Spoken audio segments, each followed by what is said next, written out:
Good evening, everyone. I feel honored to be addressing you this evening.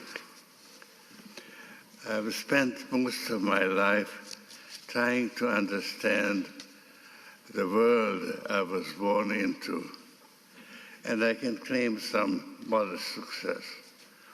At a relatively early age, I recognized that our understanding of is inherently imperfect.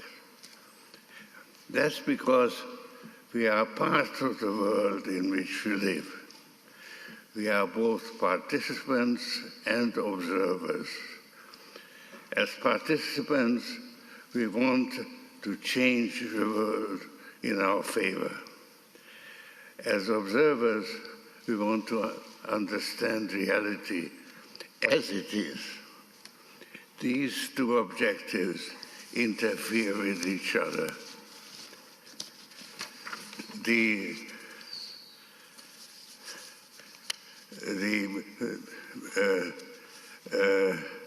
interference doesn't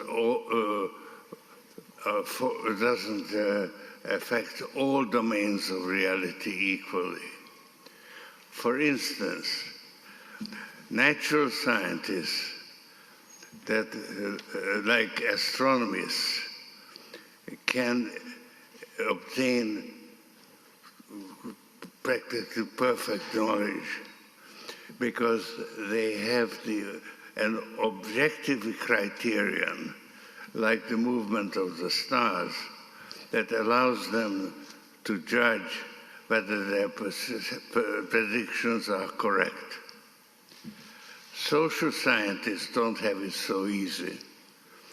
People's behavior already reflects their imperfect understanding.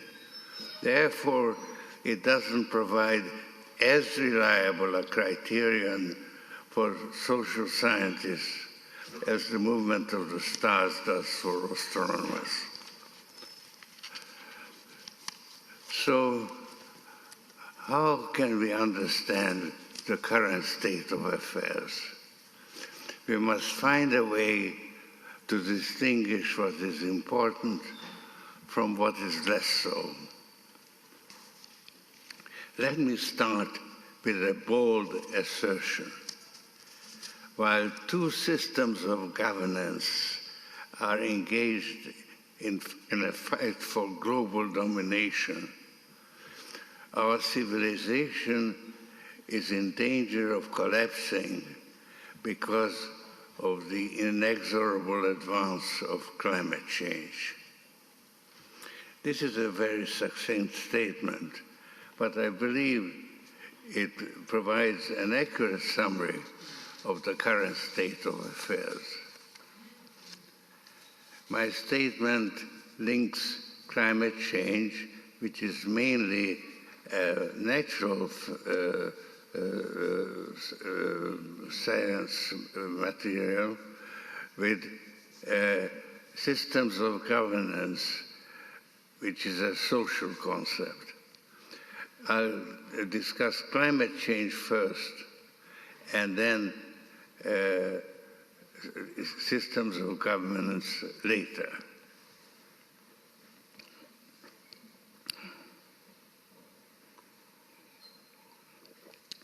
I've always been fascinated by the Greenland Ice Sheet, which is several kilometers deep and has built up over 1,000 years. In July 2022, an extreme weather event occurred in Greenland. It was so warm that scientists there could play volleyball in short-sleeved shirts and shorts. When I saw this, I sent a team of photographers to Greenland to gather visual evidence. They were present when a second event occurred in September, and they recorded it live. The melting of the Greenland Ice Sheet affects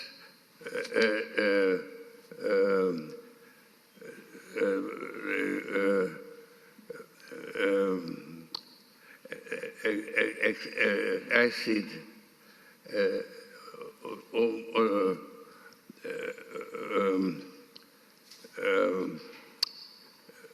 would increase the level of the oceans by 7 meters.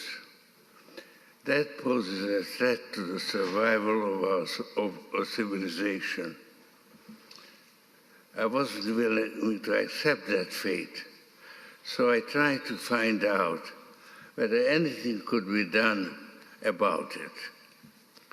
I was directed to Sir David King, climate scientist who has been chief scientific advisor to previous British governments.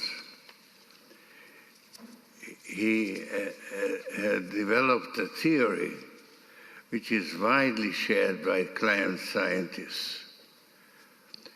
It holds that the global climate system used to be stable, but human intervention disrupted it. The Arctic Circle used to be sealed off from the rest of the world by winds that blew in a predictable circular counterclockwise direction.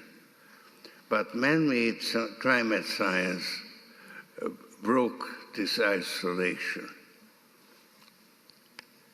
The circular wind used to keep cold air inside the Arctic Circle and warm air out. Now the cold air leaks out from the Arctic and is replaced by warm air sucked in from the south.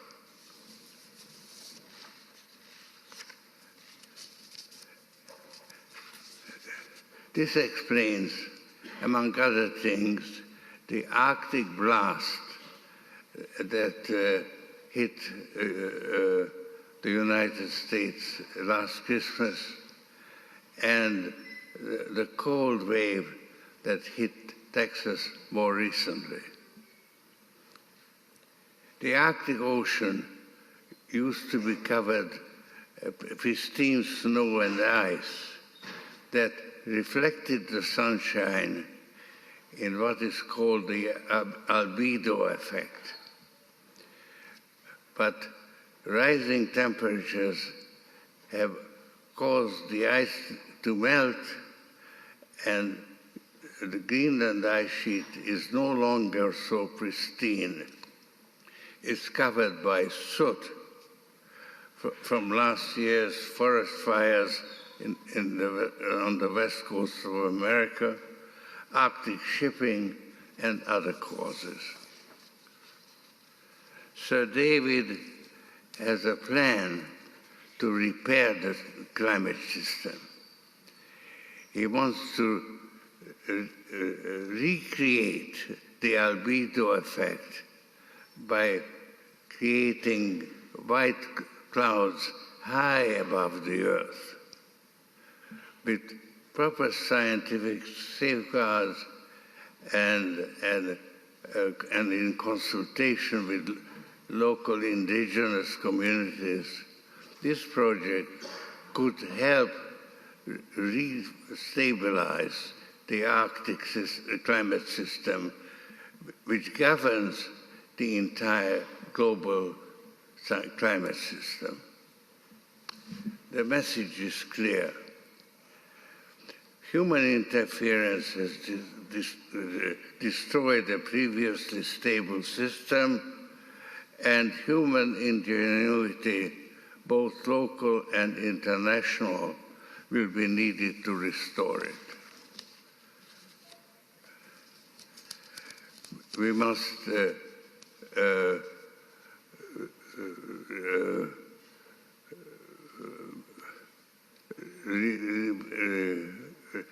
reorient our international financial institutions, particularly the World Bank, to focus on climate change. The president of the World Bank, David Malpass, who was a climate denier, resigned yesterday.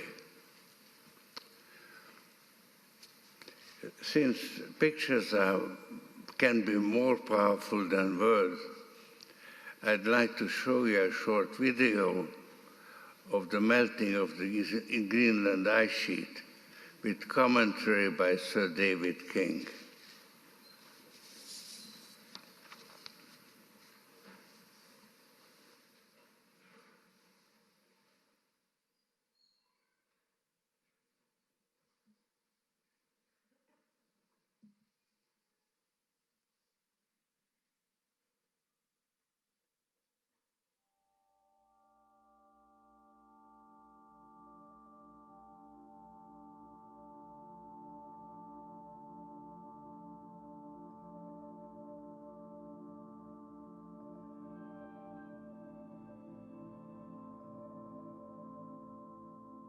Climate change in the Arctic Circle region is a grave threat to the manageable future of all of humanity. The sea ice covering the Arctic Sea has been melting more and more rapidly over the last 30 years due to climate change and global warming. The challenge is such that what we do over the next 10 years is probably going to determine the future of humanity for the next few thousand years. Unless we act quickly, by mid-century, all of our coastal cities would be unmanageable. For example, 90% of the landmass of Vietnam will be under seawater at least once a year, less than 30 years from now. Where do the people go who are subject to being underwater? What level of migration does that lead to?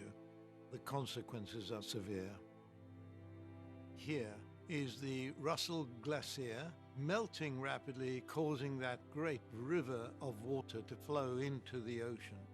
It's black, it's darkened, and that is due to the arrival of soot from fires in the west, from burning forests, etc. And then the ice melts much more rapidly. When all of the ice is melted, global sea levels will have risen by 7 meters, or 23 feet.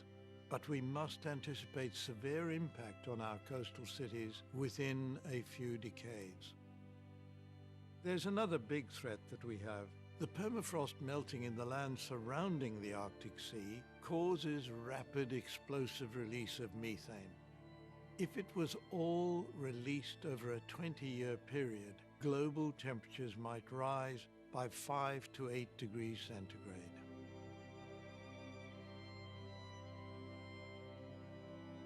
Now clearly, these sea level rises and temperature rises and changes in global weather systems must be avoided. We need to actually return to an understanding of the importance of our ecological systems to our future. We are part of that ecology, and that's very clear because at the moment, we human beings, all of us together, are destroying the ecosystems that we depend on.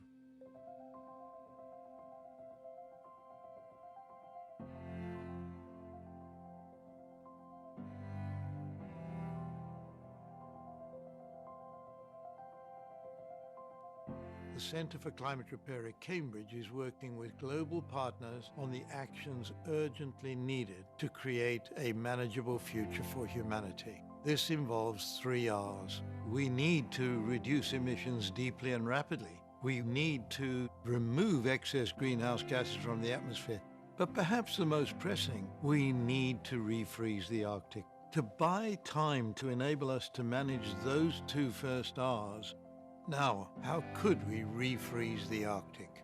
The most promising method, in our view, is to cool the Arctic Circle region during the polar summer by a method involving white cloud cover over the Arctic Circle during the 3 polar summer months. This would reflect sunlight away from the ice layer formed over the Arctic Sea during the polar winter, with year-on-year growth of the last ice layer.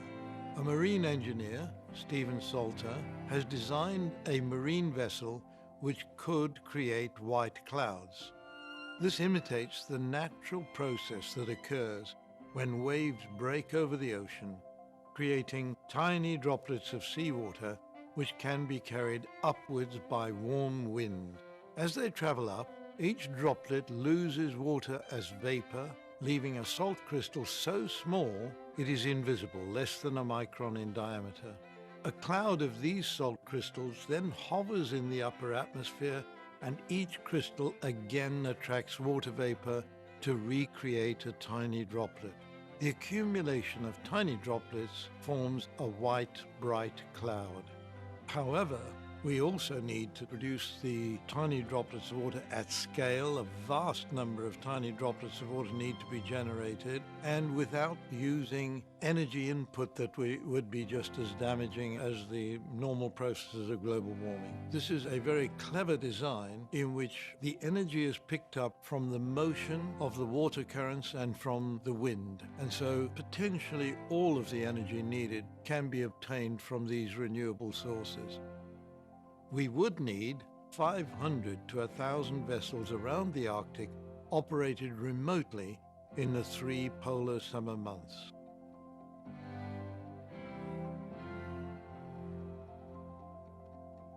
We're faced with this enormous challenge that we've all created for ourselves.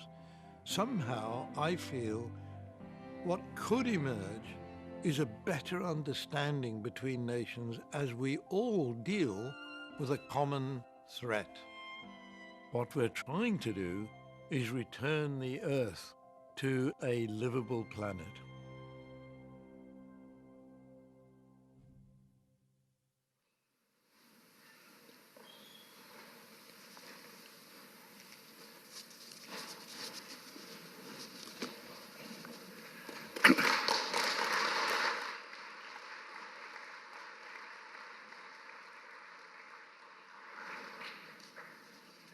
Now I should like to turn to geopolitics.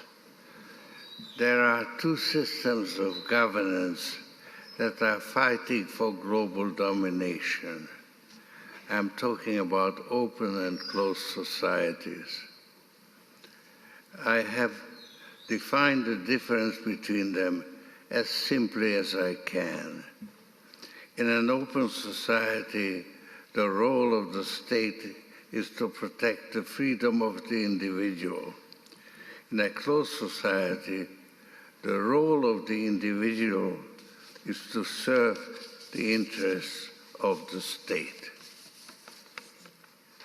As the founder of the Open Society Foundations,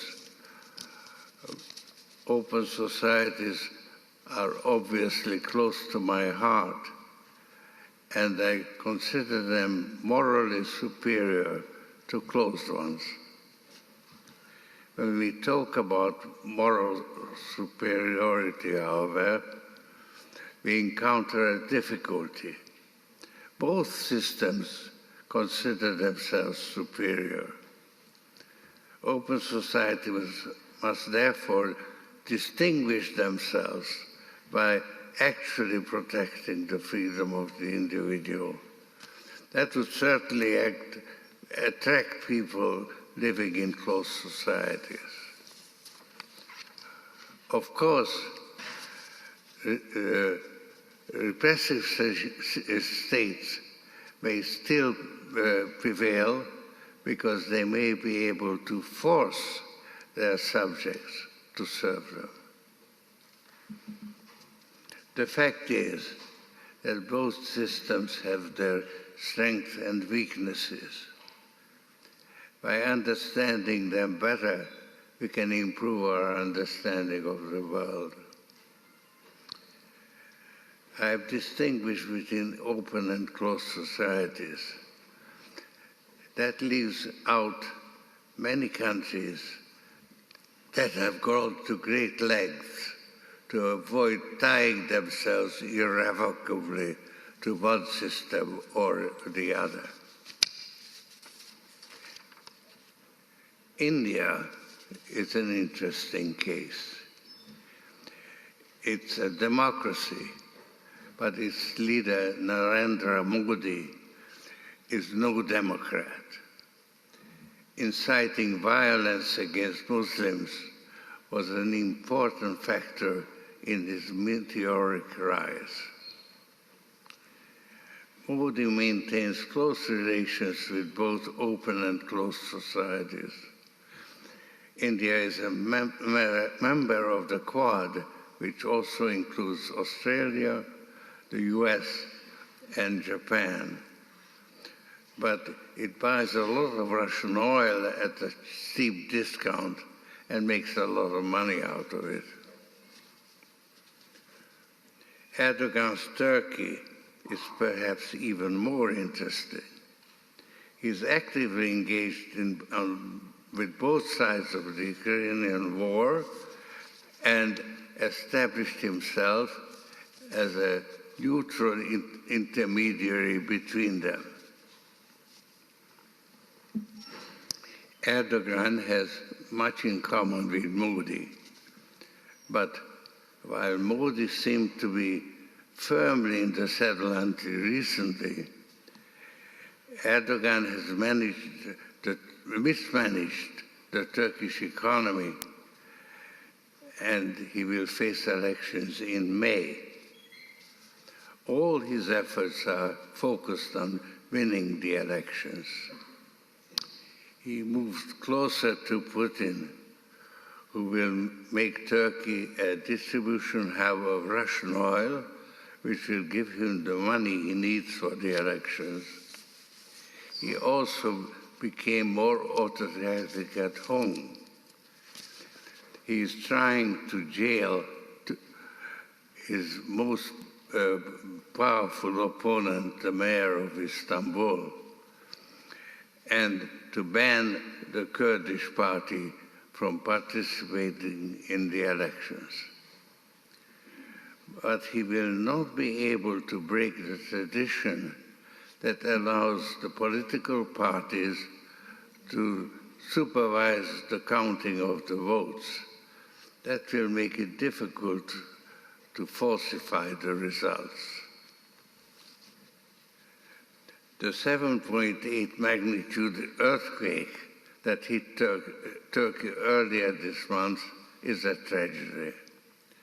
The shock is turning into anger in many affected areas because the government's slow response and desire to control all aid efforts.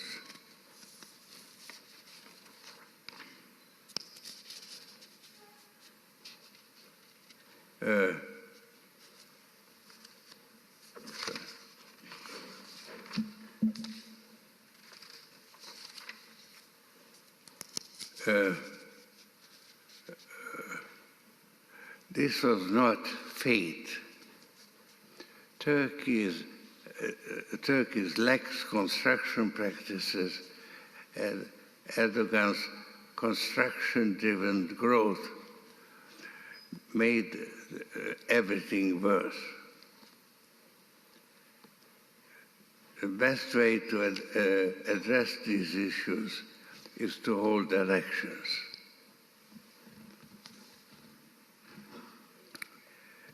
Reverting to India, Modi and business tycoon Adani are close allies. Their fate is intertwined. Adani Enterprises tried to raise funds in the stock market, but failed. Adani is accused of stock manipulation, and his stock collapsed like a house of cards. Modi is silent on the subject, but he will have to answer questions from foreign investors and in Parliament. This will significantly weaken Modi's stranglehold on India's federal government and opened the door to push for much-needed institutional reforms. I may be naive, but I expect a democratic revival in India.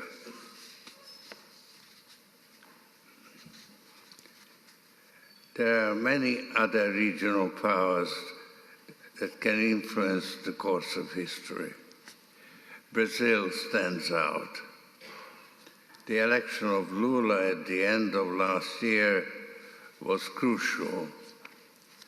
On January 8, there was a coup attempt, much like January 6, 2021 in the US. Lula handled it masterfully and established his authority as president.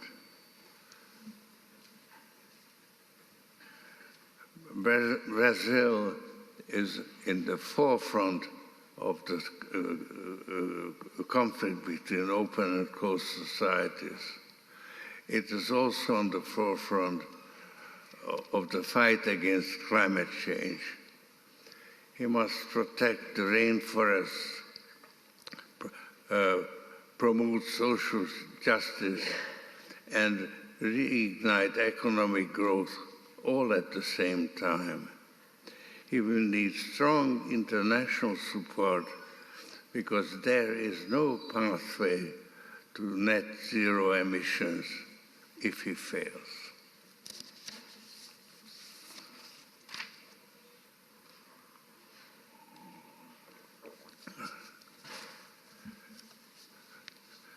The current situation has some similarities with the Cold War, but the differences are much greater. There is a real war going on in Ukraine, and that has changed everything. Until October, Ukraine was winning on the battlefield. Then Russia, with the help of Iran, introduced drones on a large scale. Their aim was to deprive the civilian population of electricity, heat and water, and undermine their morale. This has put Ukraine on the defensive. The regular Russian army is in a desperate state. It is badly led, ill-equipped, and demoralized. Putin recognized this and took a desperate gamble. He turned to Yevgeny Prigozhin, who owns an army of mercenaries called the Wagner Group, and is eager to prove to Putin that he can do better than the regular army. Prigozhin has a criminal background and knows how to deal with criminals. Putin allowed him to recruit prisoners from jail.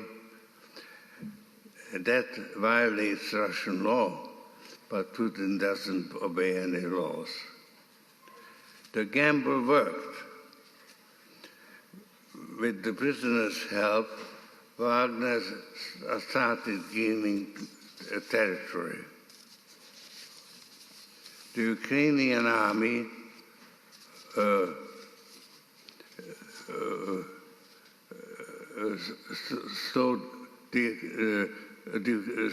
slowed down their advance, but it lost more than 100 trained soldiers a day, which it couldn't afford. Ukraine faced a strategic decision, a choice. either get bogged down in holding Wagner at bay or hand Russia a propaganda victory and preserve its limited resources for a counterattack. On December 22nd, Ukrainian President Zelensky flew to Washington to discuss the situation with President Biden. They agreed that the only way to end the war is to win it. But Biden warned Zelensky that there were limits on what he's willing to do. A third world war must be avoided at all costs, and European support for Ukraine must be preserved. The Biden administration is providing Ukraine with the weapons, air defense, tanks, and plenty of ammunition which are needed to defend Ukraine, defeat Russian assault. But opposition from the Republican House of Representatives makes another large bipartisan funding package from the US unlikely. Zelensky went on a diplomatic offensive in European countries, urging them to deliver more tanks faster. He also asked for fighter planes, and European countries have agreed to start training Ukrainian pilots to fly state-of-the-art fighter planes.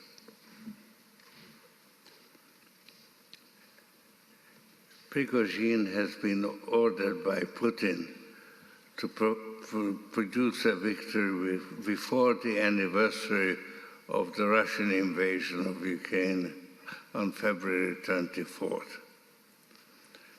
He's trying to surround the Ukrainian defenders of the town of Bakhmut, where he enjoys a numerical superiority.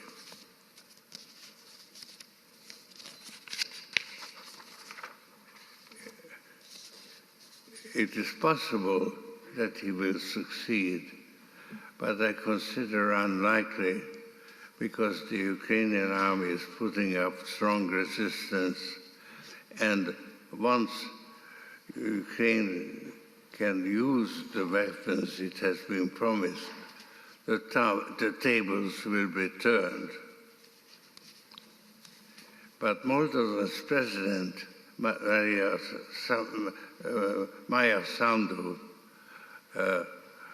warned that Putin is planning a coup d'etat against Moldova. That threat could be executed before the anniversary.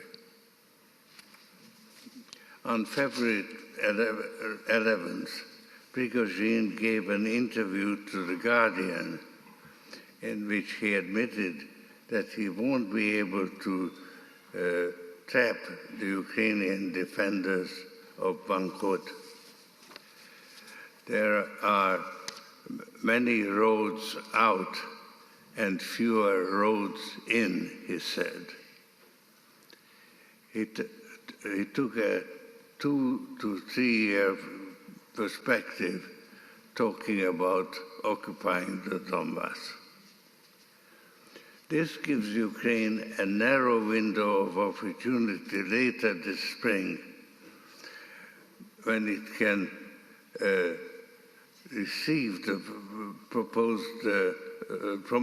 promised armament to mount a counterattack which would determine the fate of the Russian invasion of Ukraine.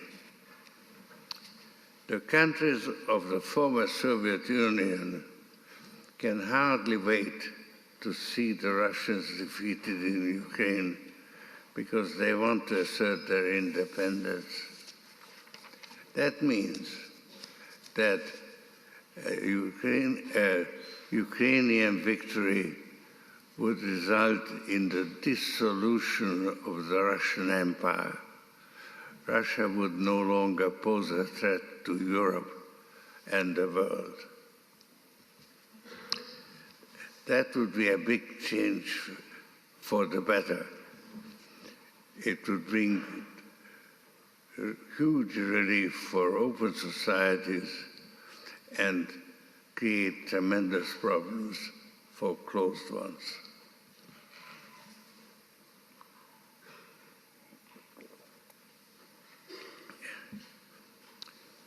Turning to China, Xi Jinping would be an obvious loser. His close association with Putin would hurt him, but China may be already undergoing a revolution. Most of Xi Jinping's problems are self-inflicted. He started to mismanaging the economy right from the moment the beginning of his rule, when he went out of his way to undo Deng Xiaoping's reformist achievements. Xi's zero COVID policy was his biggest blunder. It imposed enormous hardship on the population and brought them to the verge of open rebellion. Then, responding to popular pressure, Xi suddenly abandoned the policy without putting anything else in its place. The result was Armageddon. Without proper inoculations, infections spread like wildfire. Hospitals and morgues were overwhelmed, and an untold number of people, most of them elderly, died within a very short period of time. The regime stopped providing information, but people could see what was going on when their relatives and friends began to die. The first wave of infections peaked in January. The second wave, which is rural, is going to do that just about now. But it will another month or so to take this health system to start functioning again.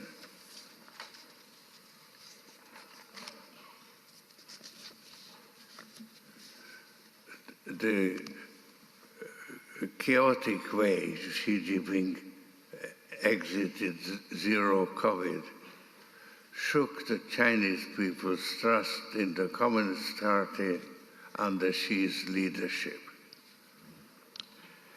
The current situation fulfills all the preconditions for regime change or revolution. But that is only the beginning of an opaque process whose repercussions will be felt over a longer period of time. In the short term, Xi is likely to remain in power because he is in firm control of all instruments of repression. But I am convinced that Xi will not remain in office for life, and while he is in office, China will not become the dominant military and political force that she is aiming for.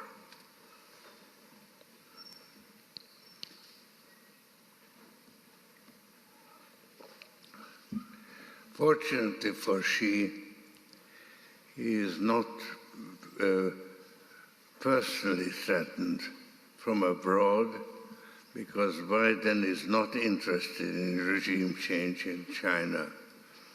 All he wants is to re-establish the status quo in Taiwan.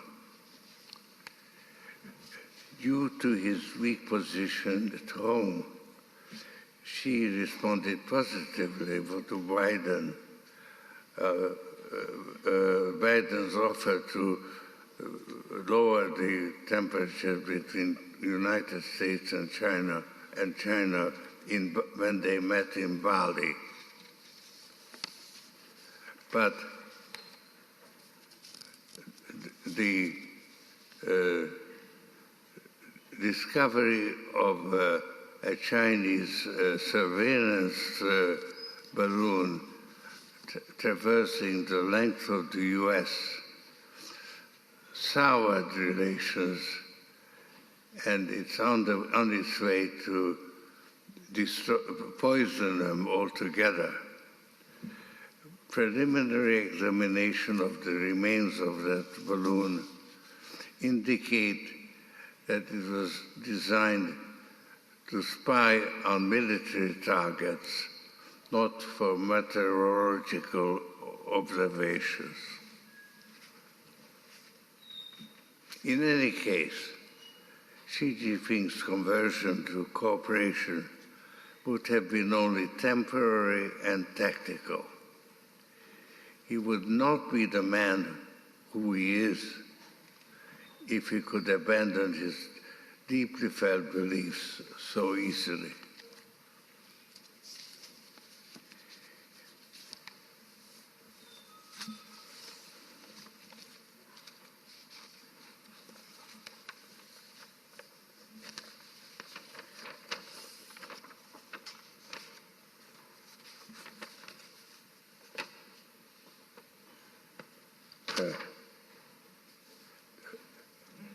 The fact is, we are witnessing a historic process in China whose significance is not widely appreciated.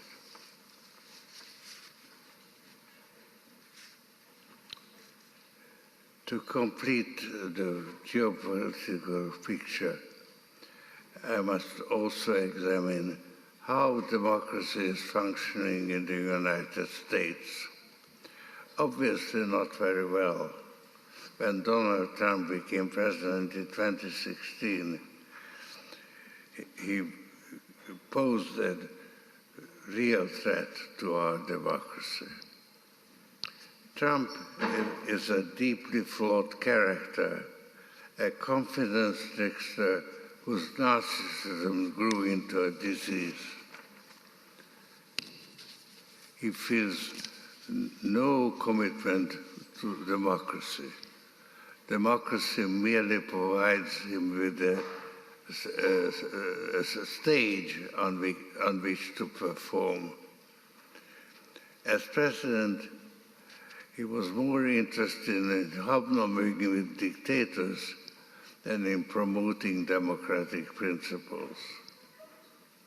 Trump's model was Putin, who amassed a fortune while asserting total control over his country.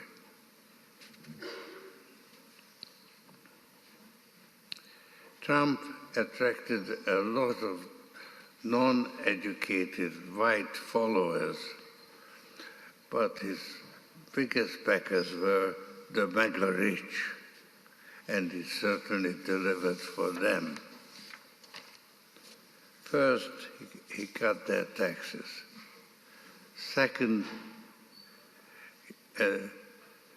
he nominated to the Supreme Court ideologues who embraced an extreme version of the Republican agenda.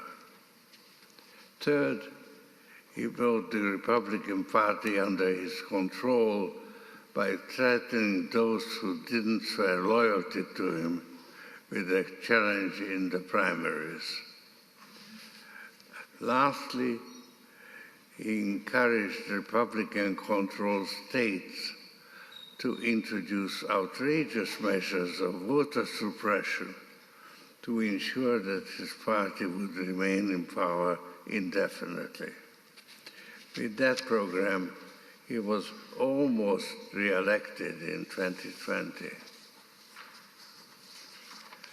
My hope for 2024 is that Trump and Governor DeSantis of Florida will slug it out for the Republican nomination. Trump has turned into a pitiful figure, continually bemoaning his loss in 2020. Big Republican donors are abandoning him in droves. DeSantis is shrewd, ruthless, and ambitious. He is likely to be a Republican candidate.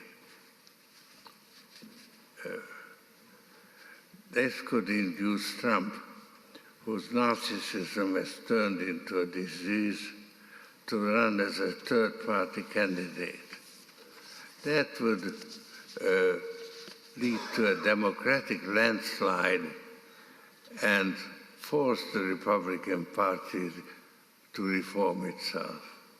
But perhaps I may be just a little bit biased.